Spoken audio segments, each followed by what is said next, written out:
નવરાત્રિને હવે નજીવા દિવસો બાકી રહ્યા છે ત્યારે મૂર્તિ કલાકારો અંબેમાની મૂર્તિને આખરી ઓપ આપતા નજરે પડ્યા। નવલી નવરાત્રિને હવે ગણતરીના દિવસો બાકી રહ્યા છે ત્યારે વડોદરા શહેરમાં પણ ખૂબ જ ધૂમધામથી મા અંબેની ભક્તિ સાથે પૂજા અર્ચના કરવામાં આવી હતી। ત્યારે વડોદરા શહેરના કલા મંદિરના ખાંચામાં મૂર્તિકારો દ્વારા મા અંબેની પ્રતિમાને આખરી ઓપ આપતા નજરે પડ્યા। માઈ ભક્તો દ્વારા અંબેમાની પ્રતિમાની સ્થાપના કરવામાં આવી છે અને 10 દિવસ અંબેમાની પૂજા અર્ચના સાથે ગરબાનું પણ આયોજન કરવામાં આવતું હોય છે। ત્યારે આ વર્ષે પણ મૂર્તિકારો દ્વારા મા અંબેમાની પ્રતિમાને આખરી ઓપ આપતા નજરે પડ્યા હતા અને ગત વર્ષ કરતાં આ વર્ષે માઈ ભક્તોમાં અનેરો ઉત્સાહ જોવા મળી રહ્યો છે। ત્યારે મૂર્તિકારો દ્વારા મા અંબેમાની વિવિધ પ્રકારની મૂર્તિઓ બનાવવામાં આવી રહી છે।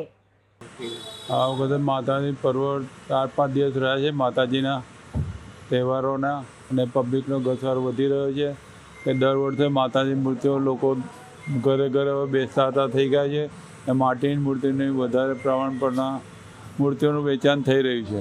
અને ખાસ કરીને અમારે ત્યાં 1.5 ફૂટથી 5-6 ફૂટ સુધીની મૂર્તિઓ વેચાય છે।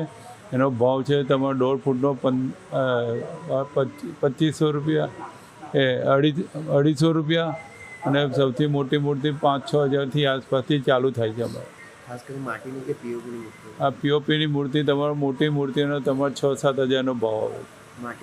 માટીની મૂર્તિ એનાથી થોડી મોંઘી પડે, એ 1500-2000ની પડે, કેમ કે ઘરે વિસર્જન આ લોકો કરે છે એટલા માટે સરકારશ્રી તરફથી માટીની મૂર્તિઓનું પ્રમાણથી અમારે ત્યાંથી બહુ વધી ગયું છે।